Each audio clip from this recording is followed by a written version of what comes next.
Episode 224 of the TV Dudes podcast, recorded February 20th, 2019. The Undiscovered Country.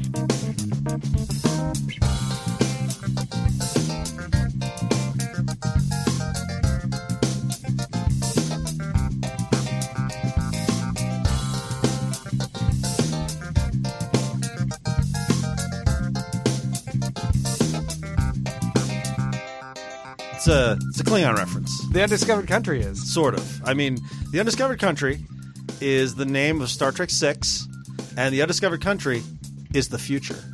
Oh. And also that island that only rich people know about. Oh my god. It's also undiscovered. Fantasy Island? Yes. Do you think Trump's president of the Undiscovered Country, Trump a.k.a. president in the future? Trump does not know where the island. No one would tell Trump where that island is.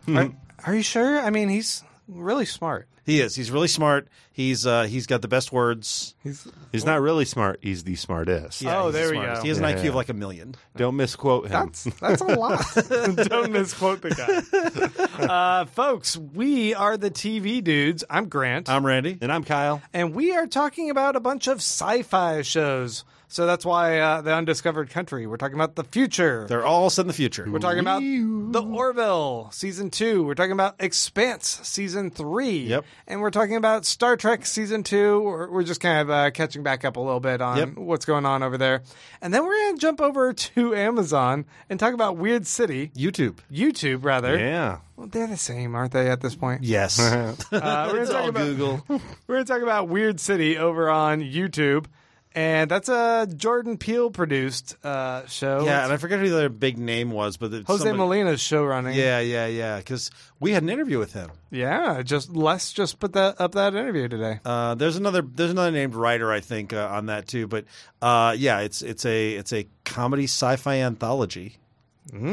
So we're gonna be talking about all that, but before we jump into it, spoiler alert. Yes, so we're going to have spoilers for Star Trek Discovery Season 2, Episodes 1 through 6, let's say. Yeah, this is gonna be a week or so late. Yeah. By the time this comes out. We're talking about all of the Orville, so Season 2 up through Episode 7. The Expanse, all of Season 1, 2, and 3 are fair spoiler game. And then Weird City, all 6 episodes. Yes. Now let's jump in first with the Orville. Yeah, so Kyle, you and I are caught up in this. Grant, have you watched any of the Orville? I watched like the first episode and just was like, nah. I thought I watched the first few episodes, and I was like, it's good, but like Discovery was filling my Star Trek needs, and there was so much other stuff, and it's an hour long episodes, and so I was like, okay, I kind of fell off, and then I started hearing good things about Season 2. So I went back to watch the rest of Season 1 and discovered that I had watched all but like 2 episodes. Oh, wow. Yeah, so I caught up on those, and then I burned through what was available Season 2, and now I'm caught up. And Season 1 was solid, and Season 2's better. Yeah, no, they definitely hit the ground running. And I think one of the things that's great about this show is it sounds so like such a bad idea to not take yourself too seriously with this type of material. Yep. But they mash the throttle and the clutch just perfect with this where it doesn't go over the top funny, but because they don't take themselves too seriously, we can get into some kind of interesting stories. Yeah, I agree. I do think on occasion the Seth MacFarlane of it all comes through a little bit. His obsession with musicals is a little bit dicey. Oh my gosh, I pointed that out to somebody and they were like, what are you talking about? I'm like, how do you not see this? It's everywhere. And the pop culture, this was a problem Star Trek Next Generation had too, is like the notion that 200 years in the future they're still talking about movies from the 80s and music. like there is a specific Billy Joel song that is heavily referenced in one of these episodes. I'm like, there is no way Billy Joel is this important in the future. Yet the one woman talks about how Billy Joel would be. Quick interjection. But she talks about, I haven't seen Rain and such, but I know who Billy Joel is. Yeah. So there's a little bit of that every now and then. And sometimes this is supposed to be that whole Star Trek society where they've outgrown money, they're a utopian society, and yet they still love dick and fart jokes and pranks. And sometimes it's a little bit cognitive dissonance, but in general, I think you're right. They nail the tone pretty well. And yeah, because they're able to be sort of, so human, they're able to do stories that that might have seen a little overwrought on Next Generation. Yeah, like what if you had a porn computer virus that shut your whole ship down? Yes. Actually, one of the ones that I really liked this season was when the doctor started dating Isaac, the robot? The robot. Yeah, that was really fun. And you went through like just very mathematical, like all the different stages of a relationship. Mm-hmm. And it's like, wow, yeah, that's kind of. And then you got to see him for a moment in a human form. Yes. That was the actual actor doing that. They're doing a lot with the Moclan, their alien race that is like their guy Bortus, who's their sort of dour, he's not a security guy. I don't remember what his role in the ship is. No, he's which is kind of funny because if you typecasted him, that's what you would do. He'd be a security guy. But no, he's like over something else. But they're like he's married. There's a big episode in the first season, one of the ones that people really liked, which was episode 3, where they hatch their egg. Mm-hmm. And it's going to be a girl, and they find out that basically they correct all the girls on that planet to be men. Yep. And it's like basically they're talking about sort of trans culture using alien metaphors, and they do the kind of fucked up thing where they turn the girl into a boy. Yeah. And then there's the whole thing of like that they're all men with men, like there are no women, and so they do sort of a riff on homosexuality being outlawed by having a member of the Moclan race that is heterosexual and has to sort of be with other aliens that are female, and what that means when he gets found out, and then the whole thing with the first episode is they piss once a year. Oh yeah. And the great release. The Jaloja. And the funny thing is, like you said, this could easily have been played just for laughs. Like it's a big piss joke. And yet when they do it and they like get together and it's this big ceremonial thing, and it's like a little heartwarming that he brought all his friends to watch him pee. It's surprisingly heartwarming. Well, and something about like the pee episode or the heterosexuality being outlawed episode is it's just ridiculous enough for us to really sympathize with Seth MacFarlane playing the captain, where he's like, "Oh, come on, I got to make a decision about this." Yeah, like who would want to send him back when they're going to treat him that way? But it's like, no, they really do a good job of trying to observe alien cultures and observe all this absurdity that they run into. And it says something about our own social, situation. They did a good job with that. This also goes back to one of the early season 1 episode, the one where basically they go to the planet. It's like social media run, and one of the guys is going to get executed because he danced around in a statue. Mm-hmm. And it's like they can't go rescue him because they're buying into this whole non-interference doctrine in a way. And it's like it seems ridiculous, but you're also like, oh, I can kind of respect that. And they did it again this season with All the World is a Birthday Cake, where they had the Adrian Plicky's character Kelly and Bortus had the same birthday, and they go down to a planet. They make first contact with this planet where they basically the astrological signs are. Like that's what their society's based on, and everyone who's born in this period is thought of as a monster, and they wind up in like an internment camp, and they can't just go guns blazing rescue them. Yeah, because it's because they're initiating first contact with this species, so they're not technically advanced yet. They were in the middle of that. Yeah.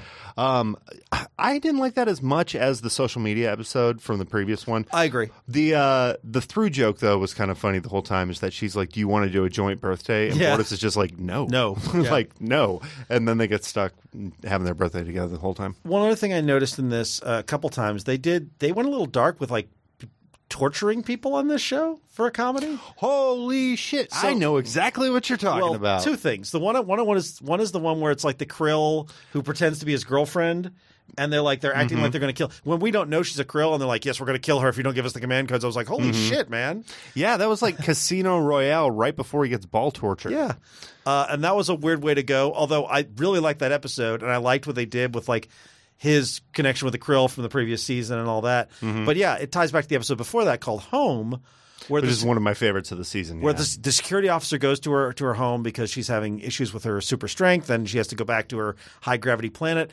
And there's like a home invasion storyline where her dad gets to put his fan in a fryer.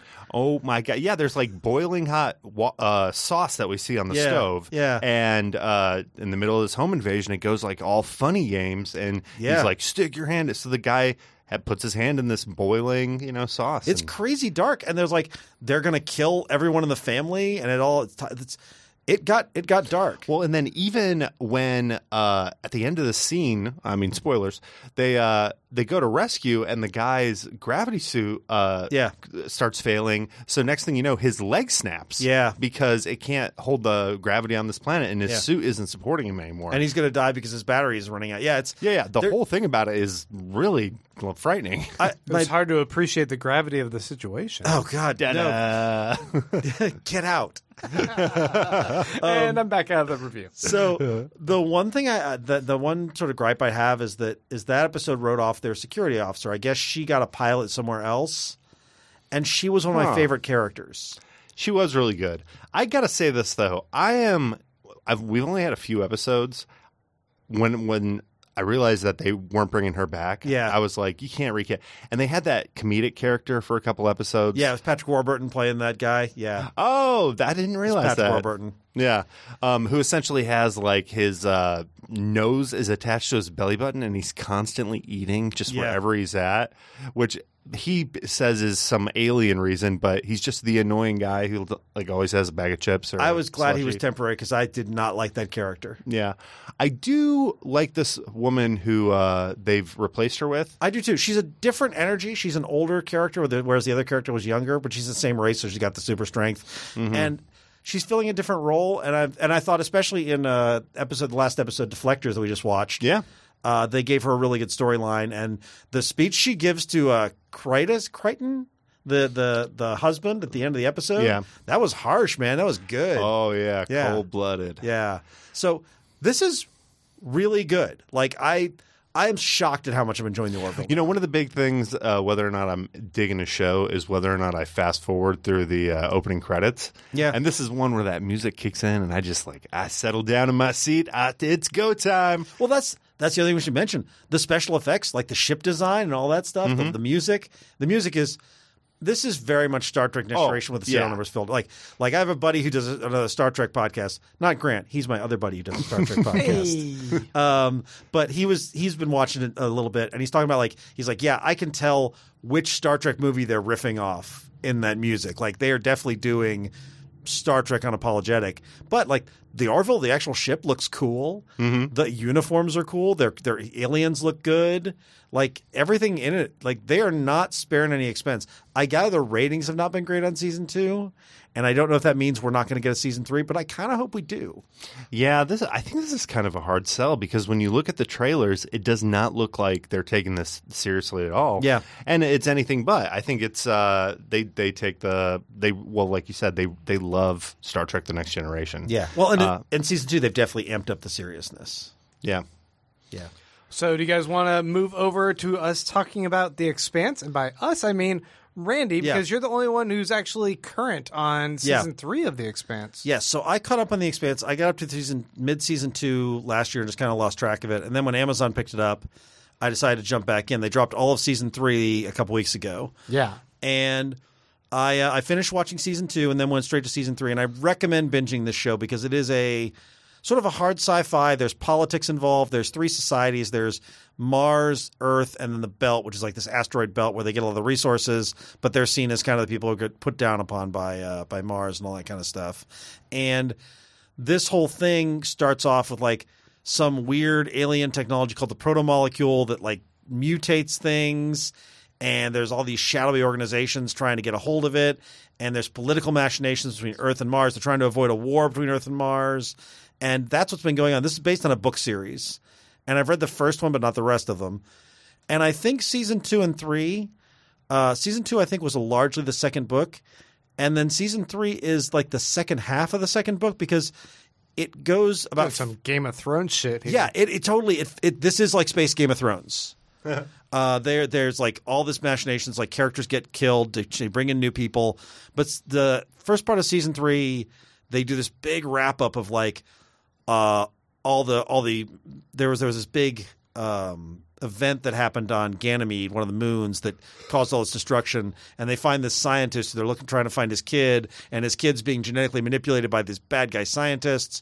And they're all basically trying to avoid a war and to find out the truth of this protomolecule. And about midway through season 3, they come to a stopping point. Like, they find the evil scientist, they find the daughter, they kill the bad guy, they rescue some people, some of the bad guys go to jail, and I was like, wait a minute, did you just end the show? And then there's this big like alien device thing that appears in space, and the second half of season 3 feels like a start of another book because one of the characters goes to a different ship. They add some new characters in. They bring in David Strathern playing this sort of like weird, he was like a space pirate who now has gone legit as a belter. I love David Strathern. He's great in this, and he's the belters have this weird like South African accent and this weird sort of dialect thing where they shorten words and they use different like hodgepodge Pigeon words. language, Yeah. And it really works, and it gives you a sense of that different society. And David Strathern just goes for it. He sounds like a great like South African bad guy from the 80s. It's so good. The special effects are fantastic. Oh, Elizabeth Mitchell comes in as as Juliet the doctor? No, but she is former doctor. Of course. And she's a former pastor, and she advises like the UN president, who's like the president of Earth. And she's also like someone who a former doctor / pastor. Yes. Is she conflicted between like, let me fix that, or let's just pray on it? She's a little bit conflicted. Yeah. Okay. Yeah. But she's great here, just like she was in Lost. Mm-hmm. And they bring her in, and there's basically all this stuff going where they're all trying to determine how to interact with this alien artifact and what it's trying to do and what it means for these Earth societies. And man, this show is dense.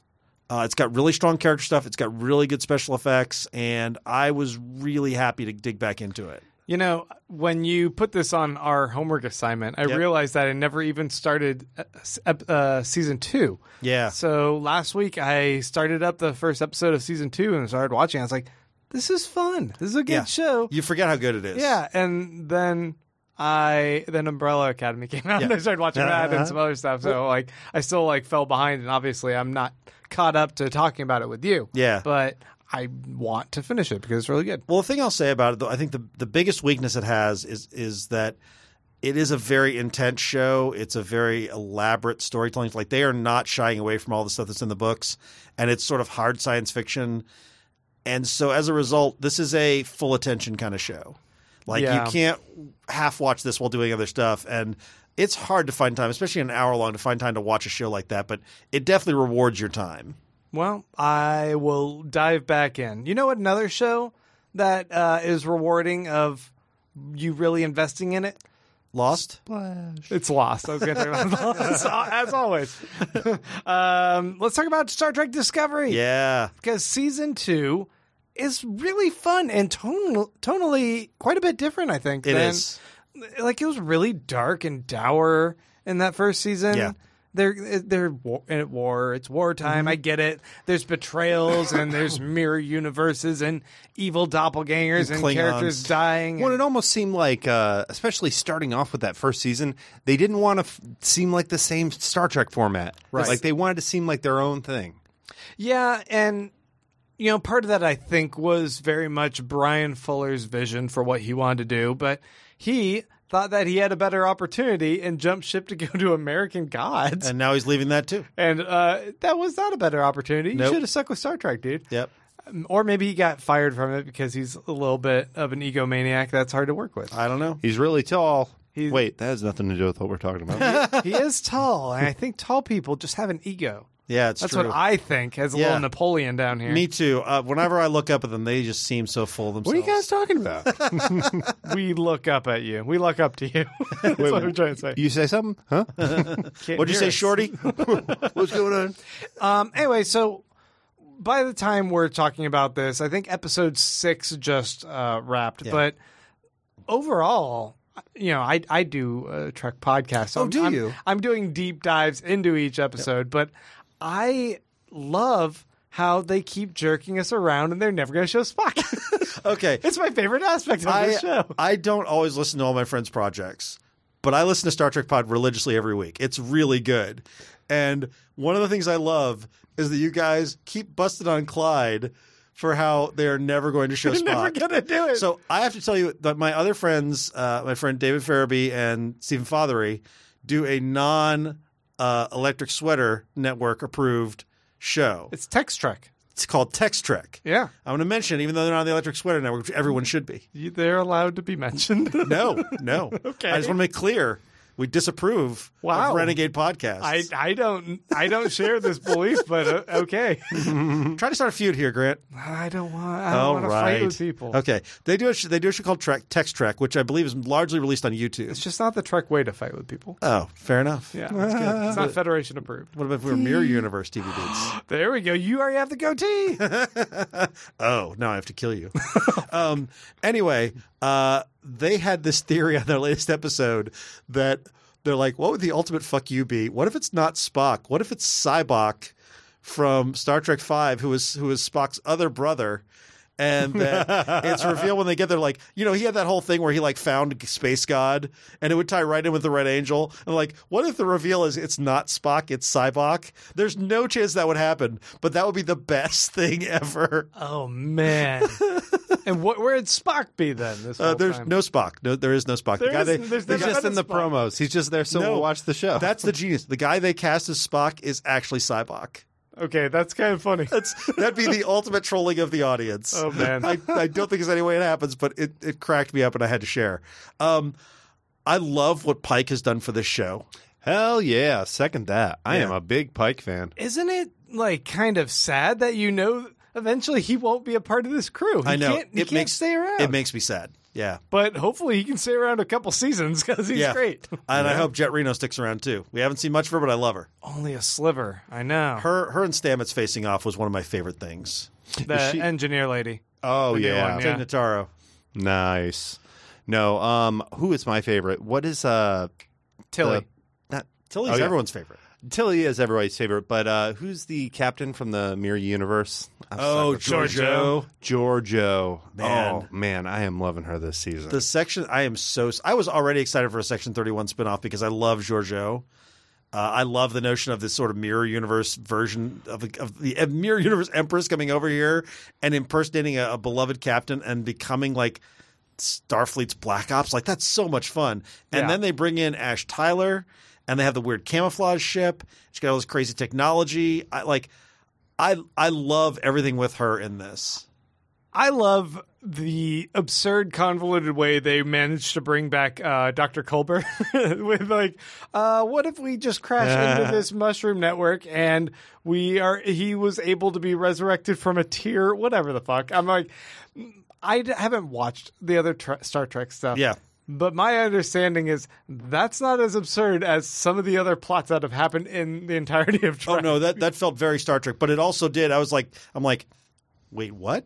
Like, and I like you. I don't give a shit. You can tell me he's from a third mirror universe where he survived. As long as we get that character back, I don't care how you do it. Here's the funniest part about that, though. They killed him in the first season. Yeah. And then they saw the backlash, and they were all like, "No, guys, we have this master plan." And I'm like, "Your master plan was that Stamets' tear manifested in a mushroom network, and they were gonna go jump into that to bring him back because it's causing bullshit." Yeah, there was no master plan. Bullshit. That was your master plan. There was no master plan. That is crowbarred in there rather than like elegantly like plotted ahead of time. Yeah. You know what's funny is the whole time where they're like, oh, there's this threat in the network and, you know, the mycelial, they might be at risk. When we actually found out what it was, there's part of me that was thankful it wasn't something worse, you know? Yeah. Like, I was like, oh, this is going to be where they can't jump anymore. Right. Because that's where I feel like, you know, you were talking about, oh, we're going to eventually lose Pike and, you know, yada, yada. But I feel like the sad conclusion to this is that we're eventually going to find out why this technology was never used again. Well, they've already sort of started going that direction. Like that, basically, if using it fucks with the mycelial network, then they would stop using it. And there's definitely we've seen that it's a very imperfect technology. Stamets is still twiddling his thumbs, not filing that report about how much damage it's causing. Yeah. I guess. I do love occasionally that they're. I mean, I don't care. They can have some continuity differences. I'm not a big freak about it, but I know for some people that's really important. And I like that they have kind of done cleanup. Like, the Klingons have hair now. Yeah, and there's that great moment with number 1 on the bridge where they're complaining about how the Enterprise has been down for repairs, and Pike's like, just tear out the hologram stuff. That stuff, I hate that shit. We only have screens on the Enterprise. And I'm like, that's great. We're going to go low technology. Yeah. I'm a Luddite. Yeah. And there's, of course, one of the new things now is that Section 31, when it first showed up in Deep Space Nine, no one knew about it. And here, everybody seems to know about it.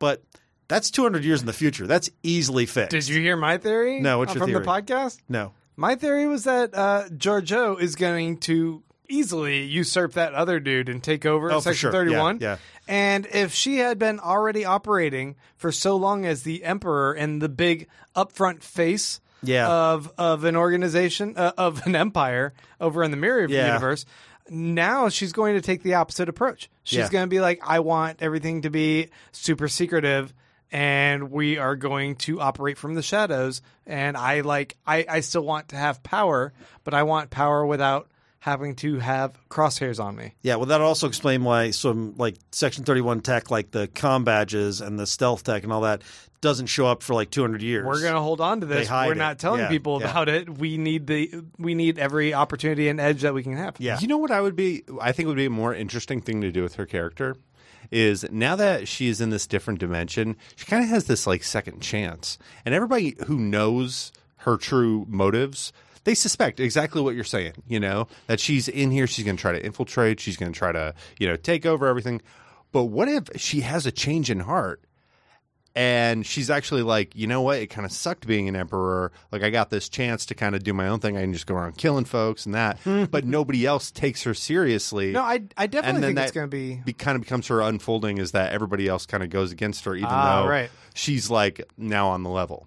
Yeah, I definitely think that's what they want to do. I think they want to take the villain and transform him into a hero, because I think that's just one of the really fun things that TV shows enjoy doing. Yeah. Well, what if the heroes kill her before she gets her heroic moment? But then we get that reveal like, oh no, she actually wasn't the main threat the whole time. I mean, she definitely is still going to be hungry for power and control, and she's a narcissist. You can't be an emperor and not be to some degree a narcissist, I think.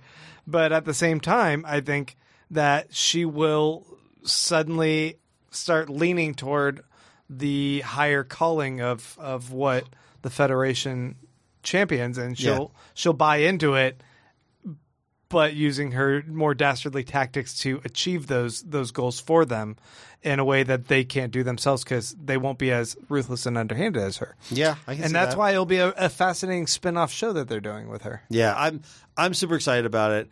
They are doing a spinoff? Yeah, it's a spinoff. Yeah. So that's what their whole thing is. They're setting up. Damn, they ain't gonna do my thing. Yeah, no, they're setting up a spinoff of Section 31. Yeah. Yeah. I like that they managed to get Ash back on the ship. I like they also ridiculous, but sure. Yeah. Don't mind me and my crowbar here. Well, here's the other thing. The character he killed, he's back. Yeah, right. I was like, he came in, he was two different people. He's an extreme liability. He already has relationships with all of these people that was super damaging. Why would you let that individual back on this ship? That seems like it's a big conflict of interest. Because he murdered one of their favorite people. Because he's got a beard now, Grant. Yeah, that's why. now. And yet they're like, we like the actor, we're going to put him back on the ship. Yep. Just deal with it, everyone. Yep. Okay. We'll deal with it. I've been really enjoying Discovery. I'm super into it. It's one of my it might be my favorite show on the TV aside from The Good Place. So like it is that high up for me. I also want to say best episode titles ever. Oh yeah, I love the episode titles. Yeah, I talk about this all the time. Yeah. So I'm gonna be talking about it tomorrow night. Weird City though is our last show that we're going to discuss. Yep. 6 episodes of this just dropped over on YouTube. This is a show co-produced by Jordan Peele, and I think his name right now has a lot of appeal. And so he's helping.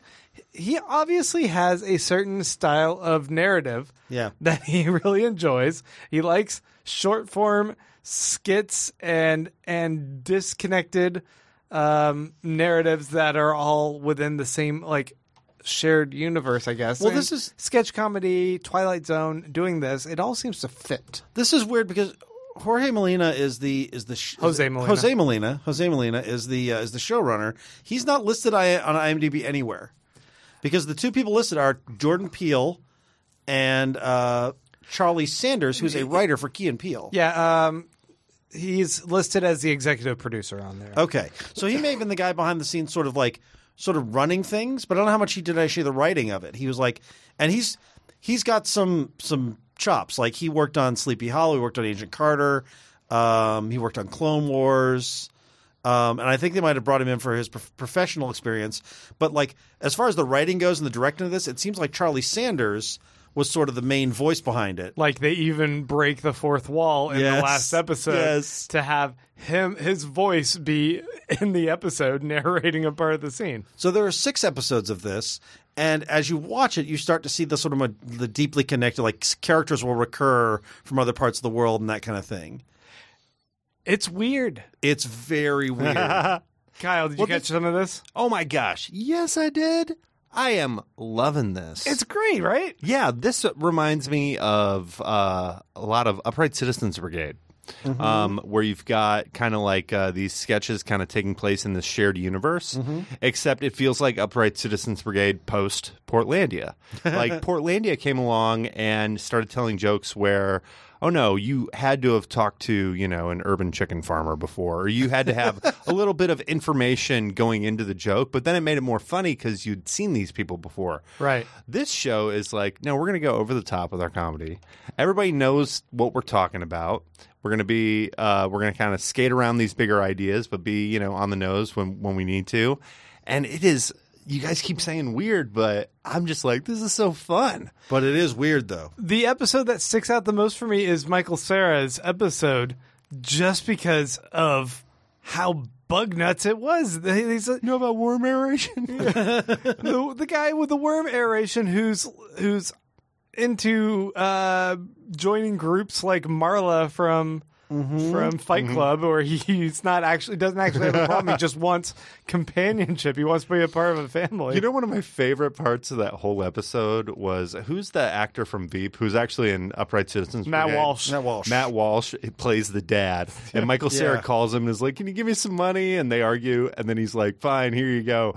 But the phone doesn't hang up, and you hear him talking to his girlfriend like, "God, that kid's such a fuck up." He's like, just be glad we gave him money so he wouldn't show up here. It's much easier to just do it this way. Like, he's so pathetic. I'm so shit. And Michael Cera's like, "You still have the phone on," and he just keeps talking. He's like the worst person ever.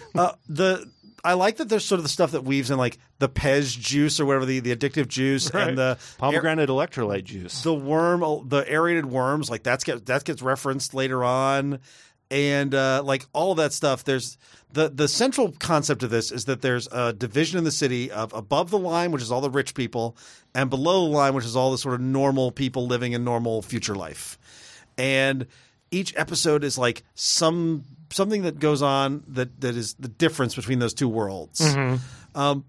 The opening one, Black Mirror starts with like the weirdest shit you can ever imagine. Yeah. This started weird, but like I feel like if they had started with the Michael Cera, they would have started with their weirdest one. Yeah, I think it was a great call, the first one that they led off with, because it eased me into it, and then the Ed O'Neill relationship with young Michael Ian Black, whoever that actor is, he looks just like him. It was so. He's the Maze Runner. Don't you remember? We reviewed that on a Patreon. Is he from that? Yeah, he's the main Maze Runner kid. Okay, but none of us had seen Maze Runner. That's the whole joke of that Patreon episode. The relationship between the two of them, it starts off as kind of a gag. It's like that they fall into bed together, like, whoa, I guess we're gay now. But it's actually kind of sweet. Like it's a sweet ending and everything. And I was like, oh, that was odd, but kind of sweet. And then I watched the second one. I'm like, oh, that was odd. And there's like cannibalism and worms. That was odd and really odd. Yeah, and it gets weirder from there. And LeVar Burton plays this weird scientist who's like responsible for all this technology and clearly kind of a fuck up. I wanted to see more of him. Yeah. Every time I see him. The little bits of him. Were you hiding behind that curtain the whole time? By the way, Why don't you just come out here? I love that they riff that again in the 6th episode. Yeah, they do the are you hiding behind the curtain? There's also a lot of references to the Blade Runner Voight Comp test. everybody talks about the tortoise, and like there's a lot of little nods. Did you notice that they kept talking about? Like everyone is talking about this TV scene where they're like, "Oh yeah, I thought the van was going to explode, but then they never hit the button, and then it explodes happens." again. Yeah. and then we see in the very last episode what everyone was referencing. Yeah. By the way, the cast on this is amazing. I mean, they just were able to pull whoever they want for like a one shot episode. Half of Community's in this, right? Like Gillian Jacobs, Yvette Nicole Brown, Awkwafina. Love her. I love her. Love her. Community. Not from Community. I'm just saying, Awkwafina's in Crazy Rich Asians and Ocean's 8. What is she doing in a YouTube TV show? What's Ed O'Neill doing here? He's in the biggest comedy show on TV. It's crazy the people they got, and I don't know if it's like Jordan Peele calling in favors or what. Actually, Awkwafina was on Casual, so she's kind of in this uni. There's a great cast. Every episode is funny and clever and weird. The college one was like the most mundane one. Yeah, although it did have the great reveal of were you all hiding behind the curtain? Right. Every one of them has a moment. It also introduces the hobo music guys, which are such a nod to those guys. It was such a big thing about 10 years ago. And that was a funny bit that kept going. Yeah. I was like, ugh. But it felt like, you know those Christian haunted houses? Yes, yeah. That's what it felt like at the end.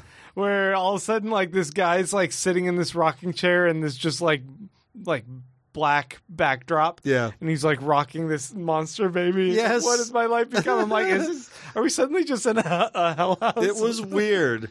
Yeah. I was talking to Kyle off mic a little bit. I was comparing to this to HBO had this show like 20 or 30 years ago called Perversions of Science. I remember this. Yeah. That is the vibe I got from this. It was like it's like a weird half hour. It's like Tales from the Crypt or that kind of thing. This weird half hour. But that one wasn't really funny. This is funny. Yeah, this is funny. Yeah. This is funnier. But it does have that vibe of like who made this? Well, another thing that I think kind of compares it to that, and you know, we keep talking about like Twilight Zone and Black Mirror, is that in the Michael Cera episode, we see like what a destructive force this person is. And when he goes into the gym, Rosario Dawson. Yeah, Rosario Dawson. Her immediate motivation is, this kid, you know, I can just sell him memberships, you know? Like, I can just milk him for all his money. Yeah. It was her greed that kind of like led her, and then in the end, you know, she only has herself to blame. It's true. I always love how there's that comeuppance. There's that kind of, you know, that bigger story. Yeah, they definitely are using this for commentary on society in a way that Black Mirror does as well, but with a comedic slant and less bleak, I guess, and more just kind of absurd about like how society seems to work. Does watching this also get you guys more excited about seeing Twilight Zone when it comes out? I was already pretty hyped for Twilight Zone. But I'm watching this and I'm like, this is like stuff you wouldn't want to do on Twilight Zone. Yeah. But it's cool to see you getting this out of your system. God, I almost wonder if that was the thing. He's like, I've got all these ideas. They're not working for Twilight Zone. Hey, Key and Peele writer, you want to do this for YouTube? Oh, that actually doesn't sound crazy. Do you think that it's Jordan Peele like masterminding these, or do you think like other people approach him and be like, hey, can you use your star power to help me launch this vehicle? No, I have a feeling like I hadn't thought about it until Kyle started talking about Twilight Zone, but I think that might have been what happened. He came up with like a whole bunch of ideas because, you know, they used to do 5 or 6 skits every week on Key and Peele. Right. So he may have come up with like 30 pitches. And he pitched them, and CBS took the ones they liked, and he's like, "Well, I got these other ones that were too weird. Let me find a guy I knew can write and give them to him, and we can make a little money on the side with a YouTube show. I mean, we'll call in my comedy friends." It's so impressive because he's got this. Yep. He's got Twilight Zone. He's got Lovecraft Country or something coming out. Lovecraft Country, yep. Mm-hmm. And then he's got the new Us movie that looks phenomenal. Have you guys seen the new trailer? No, that has the. Don't tell me. I only watched the one because I don't want to know anything else about it. Okay, I'm not going to tell you anything about the trailer except for the song choice. Okay. Where they took a song that I wasn't familiar with. What is it? I Got 5 on it. but they totally oh shit! Yeah, it's this so good song when they slow is it down. so good. Yeah, like all these other, Oh man, you guys see this trailer? Yeah, no, the movie comes out in a couple weeks. I'm gonna hold out because I don't want to know too much going in. I already feel like I know more than I want to know. Weird City, though, highly recommend. Oh yeah, it was great. Yeah. If you Same here. guys already have a YouTube account, watch this and Wayne for a little bit, Wayne and then Cobra Kai. and just stick with it because you don't have to watch commercials on YouTube. That's kind of great.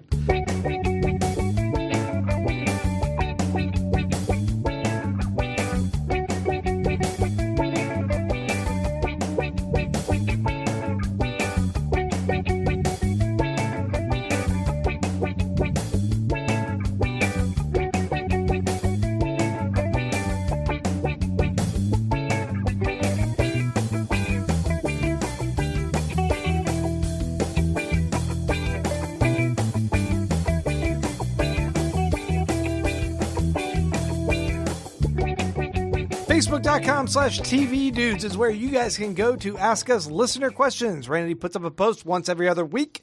And yeah, you guys can ask us whatever you really want. Just go ahead and like the page. Hit that you can get the notifications. So whenever he puts up a post, pops up there with a little red flag on your little bell icon. So then you're ready. It's adorable. Yeah. And our first question comes to us from our buddy Jonathan Huffnagel, who says, "Dear TV Dudes, this may be a more complex question to ask, but just give me your hot takes, hopeful desires, and curious predictions." Grant, can we get a hot takes? Hot takes! Looking forward, what do you think will be the best of the year for the year 2019 in TV? Ooh, that is a tough one. I don't. Some things have already come out with good reviews. Others we eagerly await, and a few diamonds in the rough may yet surprise us. I thought it'd be interesting to make a time capsule now so we can compare it with our end of the year list at the end of the year. The trick is that we don't know what's going to happen in the back half of the year. I mean, the best of the year is going to be Game of Thrones. Done. Yeah, Yeah, it's like I don't think right. this year gets to happen without Game of Thrones being the best. Yeah, I don't think we're going to let it. I do think just my early predictions based on where we're at right now. I think Umbrella Academy is going to be high up on my best new shows. Yeah. And I think Doom Patrol will not be on. I think Doom Patrol will probably not be in my top 10. Yeah. There was another one that I was like, oh, I really liked this. I think Russian Doll is going to make a lot of people's top 10 list, but not mine. Oh, yeah. I loved Russian Doll. That's Yeah. a good call. Yeah. You know what I'm. Go ahead. No, I was going to say the Olivia Colman when she takes over on The Crown later this year. He's going to push it up into the top 10 territory? I'm freaking so jazzed for that. Oh, yeah. That's going to be a great one to watch. I mean, I'm really excited for The Crown. I'm also curious. I don't know if it's going to make it, but I think I'm looking forward to Catch 22. Oh, on Hulu. okay. That looks good. I'm curious what Idris Elba's going to do in comedy with Turn Up Charlie. That's coming up. And I think Twilight Zone has a real shot at it. Oh, yeah, duh. Forgot And about What that. We Do in the Shadows. Oh, right. I think those are all ones that I'm keeping an eye out for like possibly great. We also mentioned Lovecraft Country and Yeah. Twilight Zone. I'm excited to see what those do. Oh, is Lovecraft Country this year? Isn't it? I don't know. I thought it was near the end of this year. It might be. I could be wrong. It might In which be. case, sad. Well, Twilight Zone is definitely coming up in April, so I think Twilight Zone is going to be impressive. Yeah. All right, last question comes to us from Fulton Smith, who says, "When I first watched The Expanse, I thought, not only does this series look great, the story is amazing. Unfortunately, I don't believe the Sci-Fi Channel has enough money to keep this up. Only premium channels like HBO, Showtime, and Starz have the money to fund this kind of show. Are there any shows that you feel are so good, but so expensive you don't believe they'll last on regular TV?" American Gods. I don't think there's any way Starz that's keeps on American. Starz. I don't think they're going to be able to finish it. I think that Westworld was one of those problems similar to Deadwood. Yeah. And if you guys are current on what's going on in Westworld, they've done a very smart tweak to the storyline that I think will make it much more affordable for them. Another show we talked about this episode, the Orville. I'm aware that Fox has a ton of money, but the Orville's an expensive show, and if it's not pulling its weight, I'm not sure how much Seth MacFarlane's love from Fox is going to keep it going. Dude, Star Trek has got to be costing them a lot, but it's also paying off for them because if you look at it, their streaming numbers are huge now. Everyone who was like, why aren't you doing – everyone who complained about Star Trek Discovery on CBS All Access and why they're doing it, and people still do. I understand you don't like to pay for another streaming service, but no CBS All Access, there's no Star Trek Discovery.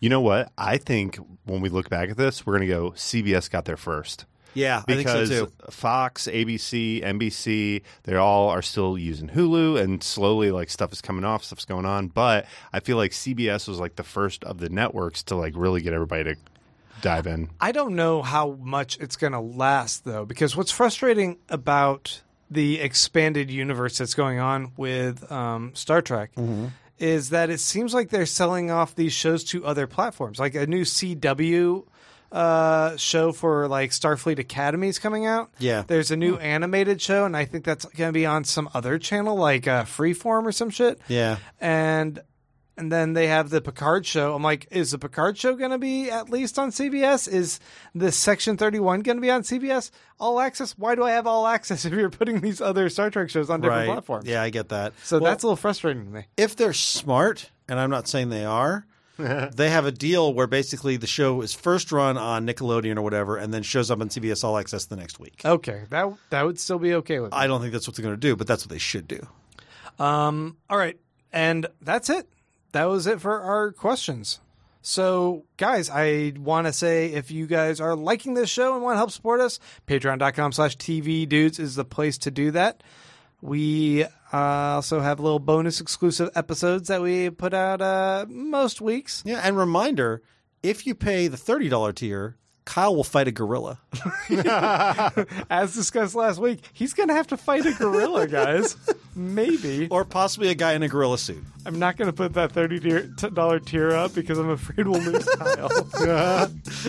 All right, guys, we'll be back next week. And until then, TV Dudes out.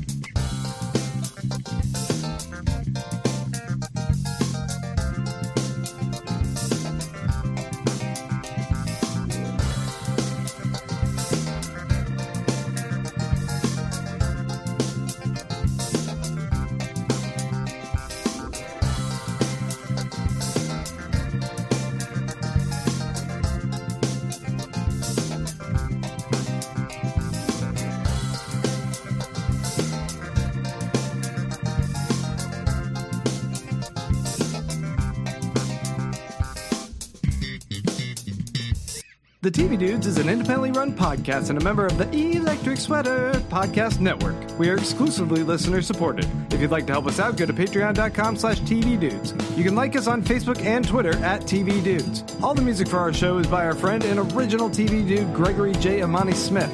To find out more about us, go to thetvdudes.com and electricsweater.com. I'm Grant Davis. Thanks for listening.